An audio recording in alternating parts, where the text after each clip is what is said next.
هاي وينكم يا سيدي؟ هاي صباح خير، نهاركم سعيد،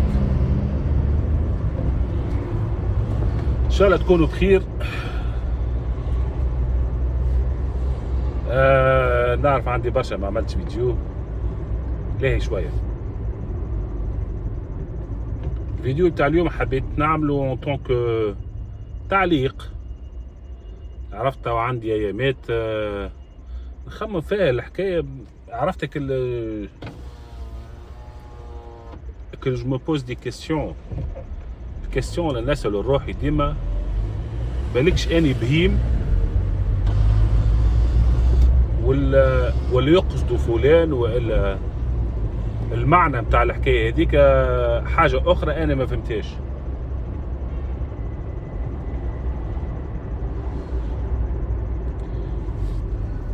لكن للاسف دورتها يمين يسار فوق، طلعت لفوق قبضت لوطه كيف هي نفس الحكايه. الفيديو بتاع اليوم تعليق على الرئيس عبد المجيد تبون رئيس الجزائر.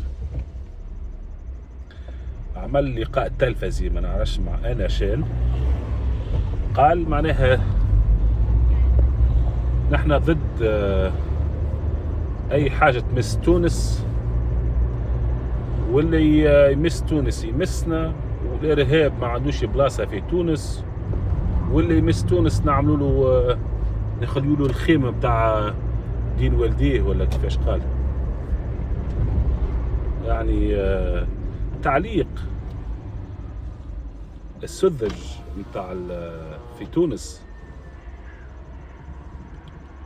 ترجموه على اساس معنى انسان يحب تونس ويخاف على تونس وعنده مصلحة معناها بمصلحة تونس والحديث هذاك الكل. أما لازمكم تفهموا حاجة، الحديث اللي باش نقوله لا يمت بصلة إلى الشعب الجزائري. خلينا نعاودها، الحديث بتاعي لا يمت بصلة إلى الشعب الجزائري، ومانيش نسب ولا نذم في الشعب الجزائري، راني نسب ونذم في السياسيين. كما أي إنسان يسب ويذم السياسيين في تونس خاطر قالوا حاجة غالطة ولا دخلوا في حاجة ما تخصهمش، يعني واحد من الناس ما يقلقنيش. كان نسمع بواحد مغربي ولا جزيري يحكي على السياسة التونسية نتناولها بكل موضوعية، ما ناخذهاش دان بوان دو بيرسونيل. دونك تعليقي على الشيء اللي قالوا سي تابون يا سيدي، بارك الله فيك على الاحاسيس المرهفة وعلى لا لوسون بوليتيك اللي تعطي فيها. لما حبيت نقول حاجة واحدة، اللي البوليتيك اللي تعمل فيها انت تاع ثالثة دل. تعرف معناتها ثالثة دل؟ تاع انسان مازال مبتدئ في السياسة، يفهم حتى شيء من السياسة، لقى فرصة باش يدز فاستو دز فاستو. اوكي، on parle pas d'un grand homme de politique, on parle d'un débutant. عبد المجيد تبون c'est un débutant.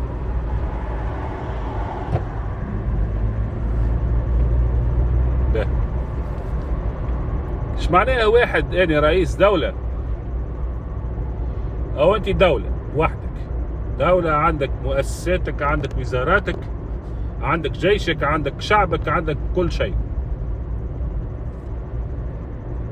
ايش معناها رئيس دولة يتدخل ويحكي على دولة اخرى؟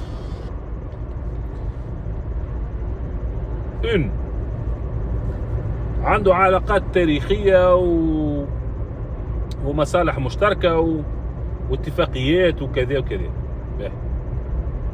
كما نقولوا نحن الاتحاد الأوروبي، كيفاش يحكي في رئيس فرنسا يحكي على ألمانيا وعلى الحاجة الناقصة ولا أي حكاية، هو سان بارتنير ايكونوميك في مصلحته هو قبل مصلحة العبد اللي باش يحكي عليه. اللي الايكونومي بتاع البلاد ولا الامن تاع البلاد هذاك يتحسن. واضح؟ والا يكون عندك عداء تاريخي بين الدول. بالنسبه للخيان التوانسه اللي ماهاش على نيتها، معناها سون دي تخي نايف، مش انوسون، نايف سذج. نحب نفهمك اللي بين السياسة التونسية والسياسة الجزائرية والسياسة المغربية والسياسة الليبية والداخلية والخارجية اتسترا بين الدول هذه كان ديما بيناتهم مغرفة قديمة. شنو معناها مغرفة؟ يعني كيما في الليزوم دافير مثلا يبداو يتعاندوا واني خير وانت ماكش باهي وناقص وكذا، معناها الضرب تحت السنتور هذاك موجود من قديم الزمان. يعني ايش معناه؟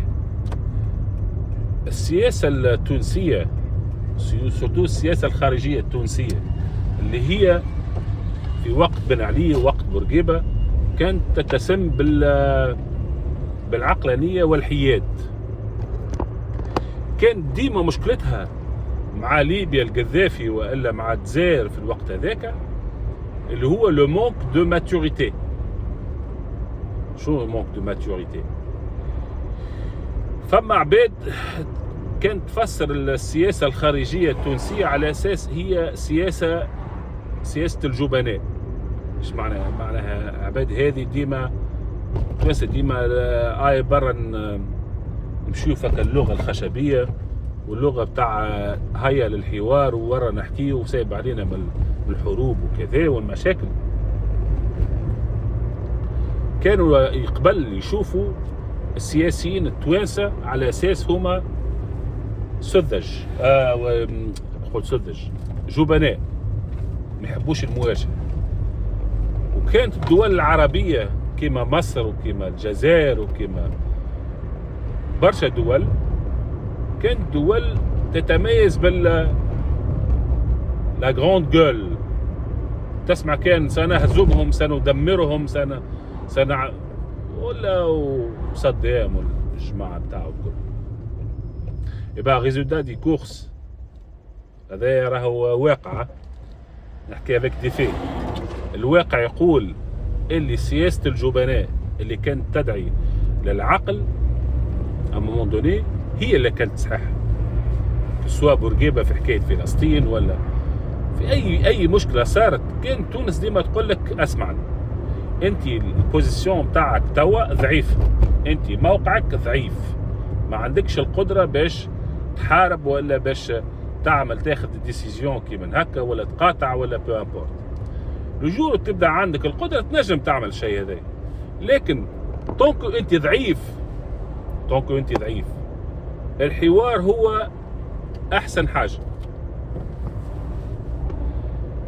بعد الوقت، بعد 50 و60 و70 عام اللي تونس كانت تحكي فيه، ظهر بالكاشف اللي كلام تونس صحيح، واللي تونس كانت موقفها ليتزم بالعقلانية مش بالعاطفة، هو الكلام الصحيح. دونك بل في السياسة سواء السياسة الخارجية ولا السياسة الاقتصادية التونسية ولا الجزائرية، كانت ديما الجزائر هي ديما عاطفيين في لو رياكسيون، كيفاش معناها يشوفوا الامور الاقليميه والسياسيه وكذا. وتونس كانت ديما معناها عقلانيه من اكثر منه، معناها منه عاطفي وكذا. يعني تونس كانت ديما تقول لك كل شيء في العقل، كل شيء بالرصانه. هذاك لو طون فاقت العباد اللي الاستراتيجيه تاع تونس هي الصحيحه، والاستراتيجيه تاع برشا دول كيما الجزائر هي استراتيجيه تاع هواة، تاع عباد ناقصين تعبين، معناها مازالوا صغار، مازالوا التكوين نتاعهم السياسي هش. دونك ديما الجزائريه وسورتو السياسيين الجزائريه كانت عندهم مش عقده لكن ان دون، contre les politiciens ou les politiques tunisiens. يعني انت انسان في هدرة في حديث يطلعك بهلول، انت باش تقعد ديما حاقد عليه، باش تقعد ديما تخم كيفاش باش ترجع له فازته. دونك كيف يجي انت رئيس دولة معناها متربص، مش متربص، فاشل، كيما قيس سعيد معناها الراجل على الاقل ما كذبش عليكم. الراجل قال لكم راني ما عنديش حتى برنامج، الراجل قال لكم راني ما عنديش حتى معناها برنامج سياسي ولا اقتصادي. واضح؟ وفعلا هو فاشل، معناها هو عارف روحه فاشل، لكن انتم انتخبتوه، قلتوا نحن نحب واحد نظيف ونحب واحد نظيف. يا سيدي هاو انتخبتوا واحد نظيف وسطل في البوليتيك وسطل في الايكونومي وسطل في كل شيء. اشنو ربحتوا؟ ترى ربحتوا حد شيء. اللي ربحتوه ولا اللي صار عليكم توا اللي ولا وصلنا لمرحلة تطيح القدر. يعني انسان كيما تبون، انسان متربص في السياسة، يجي يهنتلكم في لقاء تلفزيوني والعباد تصفق وفرحانة. أنا واحد من الناس فهمت في اللحظة هذيك اللي الشعب التونسي مش من حقه اللي هو ينتخب أصلا. كي جات عندي الفرصة، كي جات عندي القدرة نمنع منع باتا على التوانسة اللي هما ينتخبوا، حتى ظهرتوا توما بالكاشف اللي توما فاشلين. باهي كيفاش يا معلم؟ ياهو قال نحمي ونحمي. انتم ما كومش فاهمينها، سي ميساج بوليتيك. انت كيف خن فهمك بالسياسة. انت كيف تسكن في حوم، باهي انت معرس وعندك مرتك مزيانة والعباد الكل حاسدينك عليها، مثقفة مزيانة قارية، عندها كل شيء اي امرأة تطمح باش تكون عندها. بظاهرك اللي انت خذيتها عرست به اكوردو. المصيبة اللي في الحومة اللي تسكن فيها برشا مشاكل، فيها برشا عباد معناها تتربص بيك انت وتتربص بمرتك، ناويين لك على المرأة. باهي يجيك انت جارك اللي معناها متراني حديد، باهي عنده دي ميوزكل اكثر منه، يجي يقول اللي يمس مرض فلان عنده مشكلة معايا، واللي يمس مرض فلان يمسني يعني. انت في اللحظة هذيك كراجل شنو موقفك؟ هل انت رجل؟ يعني انت الميساج اللي حبيت نوصله لك التبون، الميساج اللي وصلها لك انت العباد اللي تصفق، اللي انتم ما عندكمش رجال لا امنيين ولا سياسيين قادرين باش يحميوا بلادكم، وانا باش نحميه. هو نفس الميساج اللي ا مومون دوني سوريا اونتر بارونتيز وصلته وحكيته قبل ما تحتل لبنان. التاريخ قاعد يعاود نفسه، لكن تعديت في المهموتة قبل حتى لين صارت المشاكل. واليوم كيف اليوم الشيء اللي قالوا تبون ما فما حتى تعليق دبلوماسي ولا سياسي تونسي حل فمه وتكلم وقال يا ست تبون تلهي في روحك وما تتدخلش في الامور السياسيه والامنيه التونسيه، ما طلبناش منك باش تحمينا وما حشناش بيك باش تحمينا، نحن نحميو تونس بديننا. فماش حتى واحد، العباد الكل قالت والله يعطيه الصحه، والله يخاف على تونس وبرافو تبون برافو. يا سور باش يقول لك هيك خاطرت الرئيس بتاعك هو التبون. فاش شكون يقصد؟ هو يقصد في المعارضه. تشوف المعارضه معناها قاعده تتقوى بشويه. هي المعارضه مش قاعده تتقوى، هي المعارضه حتى لو فات اللي هي تكون موجوده صوت معارض للسياسة معناتها قيس سعيد، اللي فات اللي انت كمعارض تكون موجود ظهر وجهك تقول اني ضد قيس سعيد وتسكت. قيس سعيد il va faire tout le reste du travail. المعارض في تونس اسهل حياة عند المواطن في تونس هو حياة المعارض. المعارض ما عندوش مش لازم عليه باش يعمل حتى يفور. علاش؟ خاطر الحاكم اللي هو يعارض فيه ولا ينتقد فيه، الحاكم هو بيدو قاعد يسوق في صورة اللي هو فاشل. يعني قيس سعيد هو اللي قاعد يقوي في المعارضة.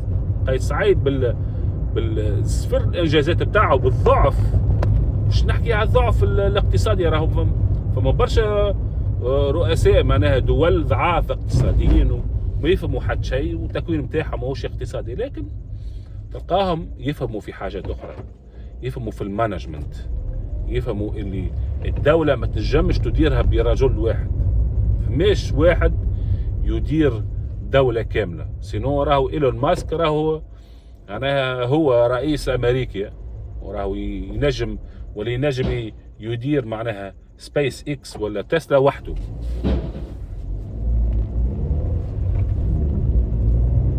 تنجمش. لكن قيس سعيد قال لك لا، أنا نجم ندير دولة وحدي ودولة مش شريكة، ونجم نعمل كذا وكذا وكهو، وانتم عليكم كان تقبلوا. يبقى هذه سي لو ريزولتا دو كورس.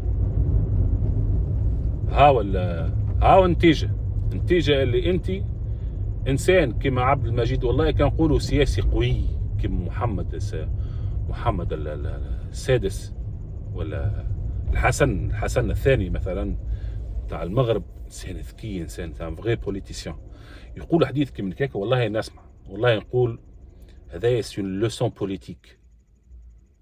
بوليتيك بور لي بوليتيسيان تونيزيان.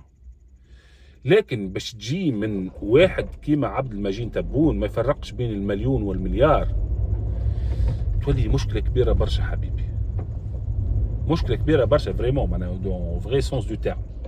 خاطر انت انسان بهلول قاعد يقري فيك في درس، يعني الانسان هذاك في مخه انت اقل من الصفر، وانت فعلا اقل من الصفر. انا كي جيت في بلاصه قيس سعيد ويخرج لي واحد يقول لي انت فاشل وما عندكش حتى مستوى وما تنجمش تحمي بلادك، يموت ايجابي كما قال الراجل، يموت الراحي. يا ودي ما نعيش حتى دقيقه، يقتلني عرق بعرق في الوقت هذاك. لكن انت انسان كما قيس سعيد، انسان ضعيف، شخصيته ضعيفه، تافه، ضعيف على كل المستويات. من وقت ما شد الحكم، من وقت ما انقلب على الحكم في 25 جويلية 2021، الحاجة الوحيدة اللي عملها هو انه يحاول avec tous les moyens باش يقعد في البوفوار لو بلو لونتون بوسيبل. هذيك هي لوبجيكتيف والحاجة الوحيدة اللي قاعد يخدم عليها ولا حب يعملها. اتعدى خالي، اتعدى وزولي على جنب، فهمتني؟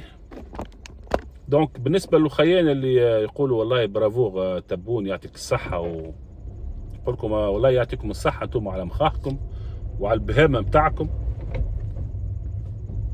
التبون اللي قال معناها الجزائر مستعدة باش تحمي تونس. تونس عندها قواتها الداخلية وقواتها واستخباراتها وعندها ما تقول في روحها، وقادرة باش تحمي روحها وتحميك انت. يعني هي في مومون دوني معناها في العشرية السوداء في الجزائر في التسعينات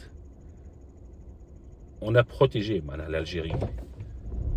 وقتوما كل نهار فما برشا سورتو من لا جون جينيراسيون وقتها حضرت عليها، يعني مانيش حاضر عليها ونذكرها.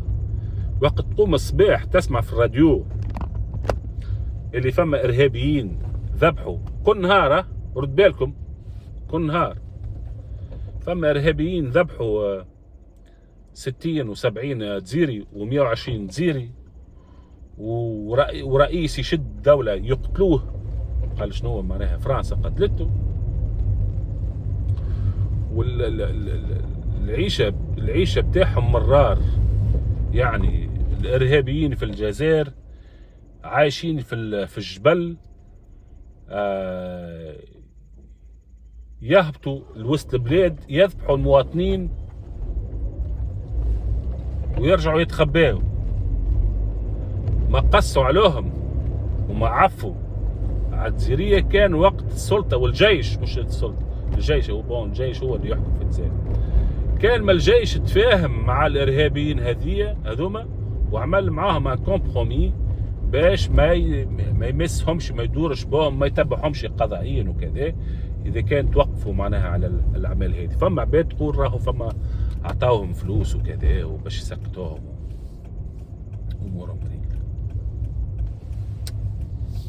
وقت هذاك تونس يا حبيبي كانت تحمي فيكم، كان ما تخليش معناها المجال الحيوي بتاع الارهابيين هذية يمتد الى تونس ويتغذاوا معناها بالمساعدات، ويكون عندهم الدعم، دعم لوجستي ودعم معناها استخباراتي نقولوا العناصر بتاعهم في العمق التونسي.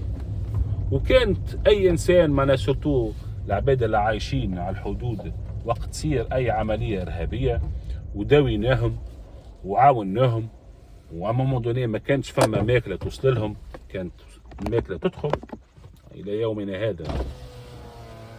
فمن برشا عائلات تونسية عايشة على الحد تاكل من الجزائر، وبرشا عائلات جزيرية على الحد مع تونس تاكل من تونس. يعني ما تكررتوا على حد.